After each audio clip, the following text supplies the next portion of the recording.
بسم اللہ الرحمن الرحیم۔ محرم کا وہ مقدس مہینہ ہے کہ جس میں نواسہ رسول صلی اللہ علیہ وآلہ وسلم حضرت امام حسین علیہ السلام نے اپنے ساتھیوں کے ساتھ 10 محرم کو وہ عظیم الشان قربانی پیش کی کہ جس نے اسلام کو بچا لیا اور یزیدیت کا خاتمہ کر دیا۔ یہ وہ حسین ہیں کہ جو خواجہ معین الدین چشتی اجمیری کے بقول شاہ است حسین بادشاہ است حسین دین است حسین دین پناہ است حسین سر داد نداد دست در دست یزید حقہ کے بنائے لا الہ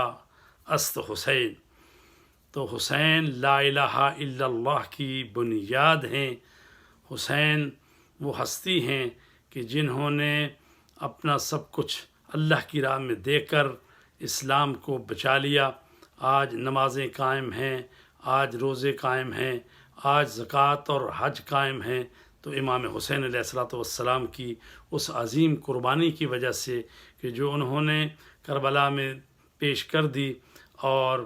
اللہ تبارک تعالیٰ کی طرف سے اس پیغام پر لبیک کہتے ہوئے کہ جس میں ارشاد رب العزت ہے یا ایتھا النفس المطمئنہ ارجعی الی ربک راضیۃ مرضیہ، اے اطمینان والی روح اپنے پروردگار کی طرف لوٹا اس حال میں کہ تو اس سے راضی اور تیرا رب تجھ سے راضی۔